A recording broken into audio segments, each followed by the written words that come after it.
بات شروع کرنے سے پہلے آپ اس ویڈیو کو کراچی کا ایک مولوی نہیں اور طارق مجہول مردود وہ کل بیٹھے بکواس کر رہے ہیں ایسے ذلیل تو کٹھے تھی ہیں سارے حضور دے بارے گانے کریں نہیں برادر کوئی ایک بندہ بھی غیرت مند نہیں بیٹھا جڑا اٹھ کے انہاں سر لاوے یہ تو سرکار دے بارے گلاں کر رہے ہیں کمینے آ. اس ویڈیو کے اندر تحریک لبیک پاکستان بریلوی مسلک سے تعلق رکھنے والے شخص کا بیان ہے یہ، جس کا نام حافظ منیر ہے. پتہ بھی نہیں ہے ٹھیک سے کہ یہ شخص عالم ہے یا نہیں. یہ بھی بات طے نہیں ہے کہ عالم ہے یا نہیں، مجھے تو اس بات کا علم نہیں ہے. بہرحال لیکن یہ اپنی بیان کے اندر گستاخ رسول کا الزام لگا کر مفتی طارق مسعود کو قتل کروانے کی بات کر رہا ہے، اور یہ کہہ رہا ہے کہ عوام میں سے کوئی ایسا غیرت مند شخص نہیں ہے جو اٹھ کے مفتی طارق مسعود صاحب کا سر قلم کر دے. دیکھیں، بات کو آگے بڑھانے سے پہلے آپ مفتی طارق مسعود صاحب کا یہ مخصوص طبقے کے کچھ لوگ ہیں جو ان کے لیڈر بہت زیادہ شدت پسندی پھیلا رہے ہیں اور اپنی عوام کو، جو عام لوگ ہیں نا، ان کو بہت زیادہ اکسا رہے ہیں میرے قتل پہ. کھلی ویڈیو میں جب اتنا اکسا رہے ہیں، آپ یہ ویڈیو کلپ دیکھ سکتے ہیں. وہ کراچی کا ایک مولوی نہیں اور طارق مجہول مردود ایک بندہ بھی غیرت مند نہیں بیٹھا جڑا اٹھ کے انہاں سر لاوے اس وجہ تو یہ بالکل اس بارے کوئی معافی نہیں. اس کتے نو لگام پائی جاوے، وہ کتا بھی نہیں بڑھتا. جب کھلی ویڈیو میں اتنا اکسا رہے ہیں تو بند کمروں میں کتنا اکساتے ہوں گے. اور میرے پاس جو الگ سے دھمکیاں آ رہی ہیں وہ الگ ہیں. لیکن جو لیڈر حضرات ہیں نا ایک مخصوص طبقے کے، وہ بار بار جو ہے نا گستاخ کی سزا سرتن سے جدا، نعرے بھی یہی لگ رہے ہیں. سر سید تھانے کے باہر جو ہمارا قریبی محلہ ہے، اس میں جو تھانہ ہے اس کے باہر بھی یہ نعرے لگائے گئے ہیں ایک کراؤڈ کی شکل میں کہ گستاخ کی سزا سرتن سے جدا. نبی کی ایک سزا سرتن سے جدا، سرتن سے جدا. تو خوب سمجھ لیں، کسی شخص پہ بدکاری اور زنا کا الزام لگ جائے، یہ الزام اتنا سنگین نہیں ہے جتنا یہ الزام سنگین ہے کہ میری طرف یہ نسبت کی جائے کہ میں نے نبی صلی اللہ علیہ وسلم کی شان میں یا قرآن کی شان میں گستاخی کی ہے. یہ زیادہ بڑا الزام ہے. زانی زنا کرنے والا کافر نہیں ہو جاتا، لیکن گستاخی ایک ایسا جرم ہے کہ اس سے انسان اسلام سے خارج ہو جاتا ہے، مرتد ہو جاتا ہے.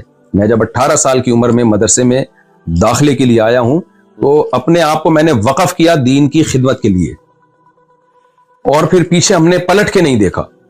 تو کیا ایسا شخص یہ مان لے گا کہ میں گستاخ ہوں یا میں نے گستاخی کی ہے؟ ایک عام ادنا سا مسلمان اس لفظ سے نفرت کرتا ہے، وہ کبھی گستاخی کی نسبت برداشت نہیں کرے گا. یہ ہلکا جرم نہیں ہے نبی صلی اللہ علیہ وسلم کی شان میں گستاخی.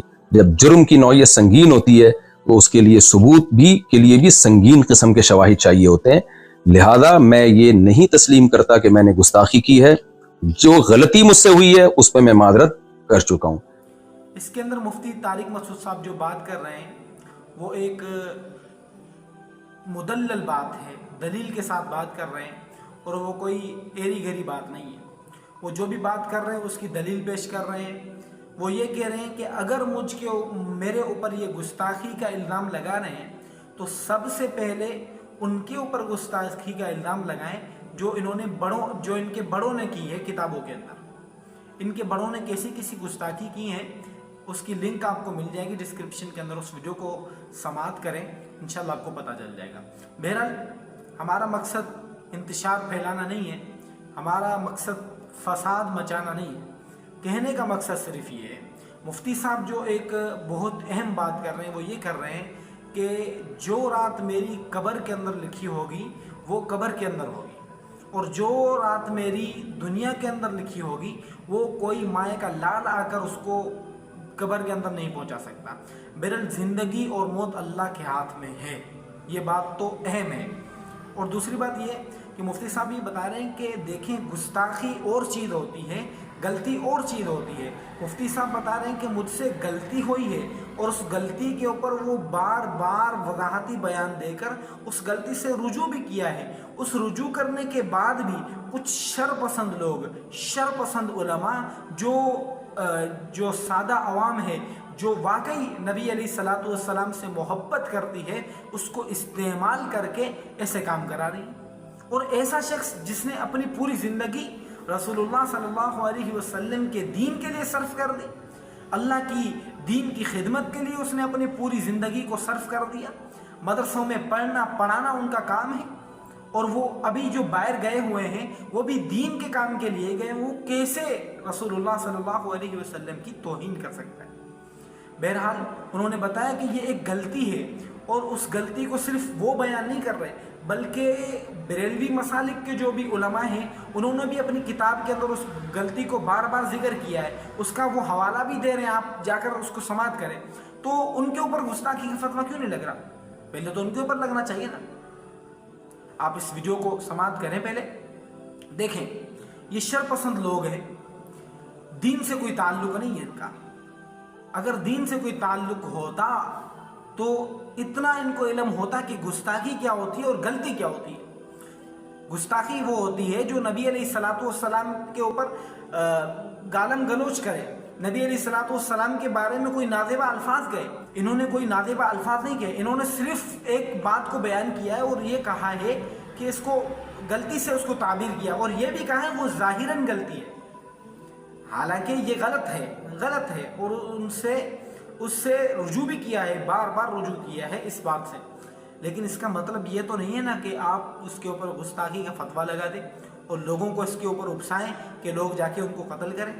مفتی صاحب والی بات, اگر آپ کو اتنا ہی رسول اللہ صلی اللہ علیہ وسلم سے محبت ہے, اتنا ہی جنت میں جانے کا شوق ہے, تو مولوی صاحب جو کہہ رہے ہیں نا وہ خود آ کر قلم کریں. سر عوام کو کیوں استعمال کر رہے ہیں؟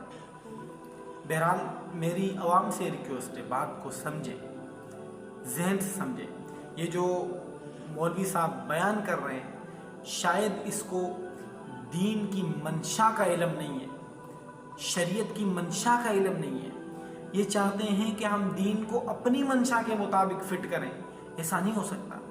دین نے جو ہمیں راستہ دکھایا ہے, شریعت جو ہمیں راستہ دکھا رہی ہے, ہمیں اس کے مطابق چلنا ہے, اس کی منشا کے مطابق چلنا ہے, اللہ کی منشا کے مطابق چلنا ہے, رسول اللہ صلی اللہ علیہ وسلم کی منشا کے مطابق چلنا ہے. ہمیں اپنی منشا کے مطابق نہیں چلنا. اور رسول اللہ صلی اللہ علیہ وسلم کی تعلیمات کے اندر ایسی چیز ہمیں نہیں ملتی. یہ لوگوں کو استعمال کر رہے ہیں, اکسا رہے ہیں. انہیں جو اصل مسئلہ ہے نا, وہ مسئلہ یہ ہے کہ الحمدللہ دیوبند جو مسلک ہے وہ ہر ٹائم پر بریلویوں کے اندر جو بدعات ہیں, جو خرافات ہیں, ان کو بار بار ذکر کر کے عوام کو اجاگر کر رہے ہیں. مسئلہ ان سے ہے. بس ان کو پتہ ہے کہ اگر دیوبند کا ایک بھی شخص قتل کر دیا گیا گستاخی کے نام پر تو یہ دیوبند کا نام و نشان تھوڑا مٹنے چلے جائے گا. ایسا نہیں ہو سکتا. مفتی طارق مسعود صاحب کے ساتھ ہم کھڑے ہیں, اور اس کے ساتھ مضبوط ادارے کھڑے ہیں, اللہ کی مدد کھڑی ہے. رسول اللہ صلی اللہ علیہ وسلم کی تعلیمات کے جو طالب علم ہیں وہ سب کے سب کھڑے ہیں. پورا پاکستان ان کے ساتھ کھڑا ہے. انشاءاللہ ان کے اوپر کوئی آنچ بھی نہیں آئے.